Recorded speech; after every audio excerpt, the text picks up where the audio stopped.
History of English লিটারেচারের মধ্যে সবচেয়ে মেনশনেবল age হচ্ছে এলিজাবেথেন এজ। এলিজাবেথেন এজকে আবার গোল্ডেন এজও বলা হয়। এর কিছু অন্যতম রিজনও রয়েছে, সেই সকল রিজনগুলো নিয়ে আজকে আলোচনা করব। প্রথমে জানা যায় কেন এই এজকে এলিজাবেথেন এজ বলা হয়। Why is called Elizabethan age?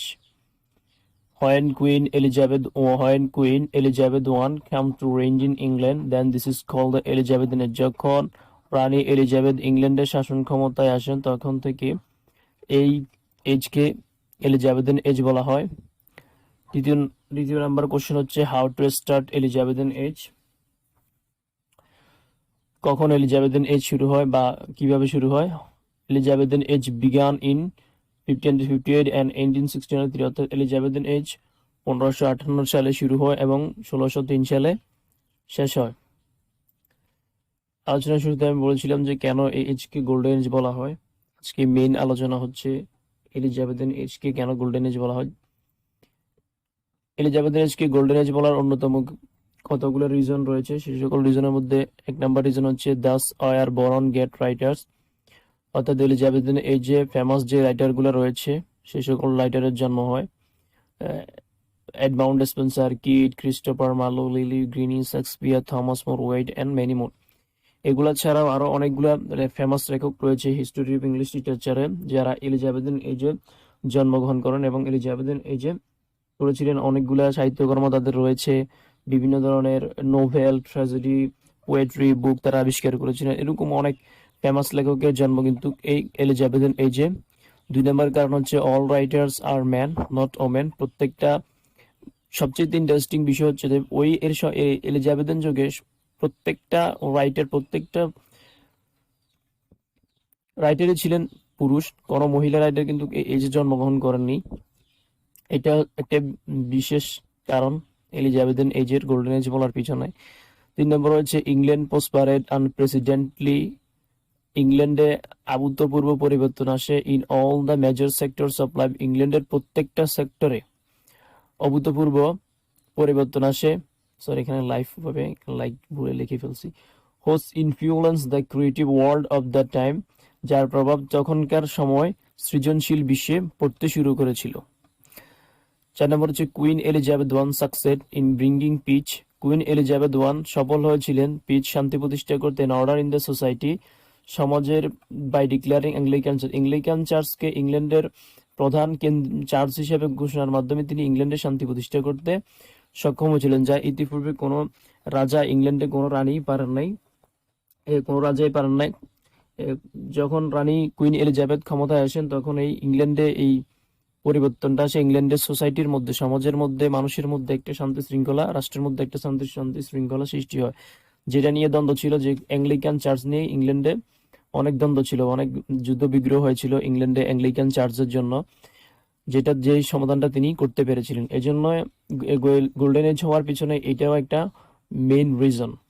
5 number হচ্ছে renaissance reach England by that time and new learning start, অর্থাৎ এই যুগে, এলিজাবেথন যুগে ইংল্যান্ডের নবজাগরণ তৈরি হয়েছিল। নবজাগরণের যে ছোঁয়া সেটা ইংল্যান্ডে পৌঁছেছিল। By that time and new learning start, আগের যে শিক্ষা কার্যক্রম ছিল সেগুলোকে পরিবর্তন করে নতুন রূপে একটা ক্রিয়েটিভ শিক্ষা কার্যক্রম কিন্তু চালু করেছিলেন এলিজাবেথ ওয়ান। 6 নম্বর হচ্ছে favourable social condition gave breath to great minds in the Elizabethan period, অর্থাৎ কুইন এলিজাবেথ ওয়ান তার সোসাইটির মধ্যে, সমাজের মধ্যে এমন একটি সত্যারোপ করেছিলেন যে সত্যটার মাধ্যমে সমাজের প্রত্যেকটা মানুষের থেকে হিংসমন মানসিকতা দূরে সরে গিয়ে একটা গ্রেট মাইন্ডস, মহান মন মানসিকতা তৈরি হয়েছিল, একটা ক্রিয়েটিভিটি তৈরি হয়েছিল, সৃজনশীলতা, মানুষের মধ্যে একটা ডিসিপ্লিনারি চলে আসছিল এই কন্ডিশনে সত্যটা আরোপ করার জন্য, যেটা অনেক হার্ড ছিল। তবুও কিন্তু এটার জন্যই ইংল্যান্ডে শান্তি প্রতিষ্ঠা হয় এবং ইংল্যান্ডে মানে যুদ্ধ বিগ্রহ, এই যাবতীয় যত সমস্যা ছিল ইংল্যান্ডে সবকিছু একদম স্টপ হয়ে যায়। এই জন্য এটাকে গোল্ডেন এজ বলা হয়। গোল্ডেন এজ বলার পেছনে এগুলা হচ্ছে যথেষ্ট কারণ, ইম্পর্টেন্স কারণ, আরো কারণও রয়েছে, সেগুলো সম্পর্কে আমি আলোচনা করি। সেগুলো তত ইম্পর্টেন্সও না। পরীক্ষায় যদি প্রশ্ন আসে যে why is called golden age, তখন এই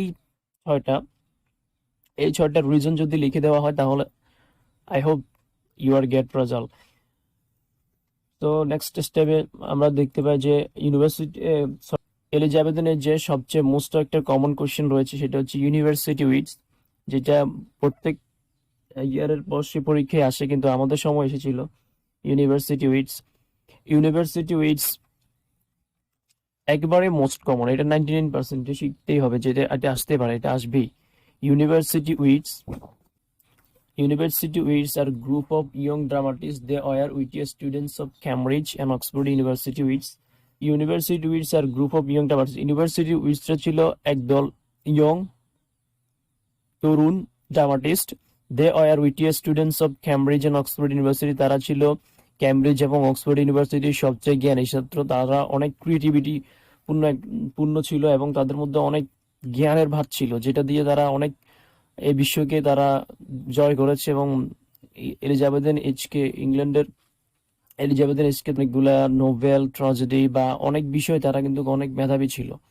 এই জন্যই তাদেরকে ইউনিভার্সিটি উইটস বলা হয়, কারণ ক্যামব্রিজ এবং অক্সফোর্ড ইউনিভার্সিটির মধ্যে তারা ছিল ট্রফার। আমরা যেরকম আমাদের কলেজের মধ্যে বা ইউনিভার্সিটির মধ্যে যে ট্রফার গুলো হয়, এরাও ছিল তেমন, কারণ তারা ক্যামব্রিজ এবং অক্সফোর্ড ইউনিভার্সিটি কিন্তু এখনো বিশ্বের মধ্যে most of the famous university. So ওই ইউনিভার্সিটির ছাত্র ছিল কিন্তু এই Christopher Marlowe, Kyd, Nashe, Greene, Lyly, Lodge and Peele, এরা কিন্তু ছাত্র ছিল বটে, তবে তারা কিন্তু অনেক অধিক জ্ঞানী ছিল, অধিক বুদ্ধিমত্তা ছিল, অধিক ইন্টেলেকচুয়াল ডিসিপ্লিন সবকিছু ছিল তাদের মধ্যে। এই জন্য তাদেরকে ইউনিভার্সিটি উইটস বলা হয়। Major writers and works, Elizabethan এজের মেজর রাইটার্স এবং ওয়ার্কস গুলো সম্পর্কে আমরা জানবো। ইতিমধ্যে তো আমরা প্রায় জেনে গেছি যে মেজর এলিজাবেথেন এজে কারা কারা ছিলেন। তারপর হচ্ছে Thomas More, his famous book is Utopia. Thomas More তার একটা বই ছিল, বিখ্যাত বই, যার নাম হচ্ছে অটোফিয়া, পাবলিশড ইন 1556, যেটা প্রকাশিত হয় 1516 সালে, announced in Latin language, Latin ভাষায়। 2 নম্বর হচ্ছে Norton, his famous tragedy Gorboduc, published in 1562। অর্থাৎ এই যে ফেমাস ট্র্যাজেডি রয়েছে গোরবুডাক, এটারও কিন্তু প্রশ্নে পরীক্ষা আসতে পারে যে গোরবুডাক নিয়ে একটা কোশ্চেন আসতে পারে, যেটা একটা ফেমাস ট্র্যাজেডি, যেটা 1562 সালে প্রকাশিত হয়েছিল। এটার এক লেখক ছিল নর্টন। 3 নম্বর হচ্ছে Edmund Spenser, his called the poets of poet, তাকে কিন্তু কবিদের কবি বলা হয়, because a lot of poets followed his art. অর্থাৎ অনেকগুলো কবি এলিজাবেথেন এজের সময় তাকে ফলো করতেন, তার আর্টস, তার লেখার যে ইয়েটা ছিল, তার বা কবিতা লেখার যে ক্রিয়েটিভিটি ছিল, যে মাইন্ড ছিল, যে আর্টিস্টিক যে বিষয়টা ছিল, সেটাকে ফলো করতো অনেকগুলা কবি। সেই জন্য তাকে পোয়েটস অফ পোয়েট, কবিদের কবি বলা হয়। The fairy queen, his famous writer, অর্থাৎ ফেয়ারি কুইন নামে তিনি একটা বিখ্যাত বই লিখেছেন, পাবলিশড ইন 1519, 1590 সালে সেটা প্রকাশিত হয়। Nicholas Udall, his first comedy book Ralph Roister Doister, published in 1535, অর্থাৎ নিকোলাস উডেল এলিজাবেথেন এজের প্রথম কমেডি বুক আবিষ্কার করেন, যেটার নাম ছিল রেলফ রয়েস্টার ডুইস্টার, যেটা প্রকাশিত হয় 1535 সালে। তারপর হচ্ছে 5 নম্বরে sir Philip Sidney, 1595 he announce his book an apology for poetry, 1595 সালে তার একটা বই আছে, বিখ্যাত বই অ্যান অ্যাপোলজি ফর পোয়েট্রি, সেটা প্রকাশিত হয়।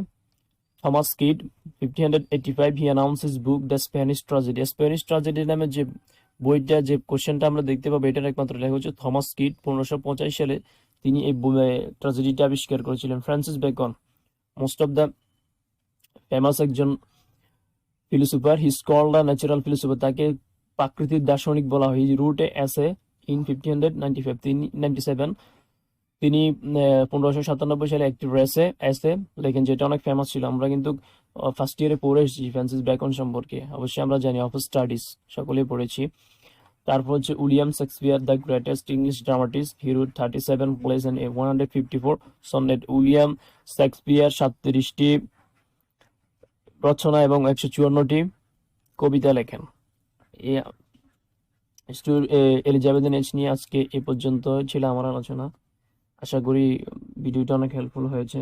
যদি হেল্পফুল হয়ে থাকে তাহলে লাইক, কমেন্ট, সাবস্ক্রাইব করে আমার পাশে থাকবে। ধন্যবাদ সবাইকে।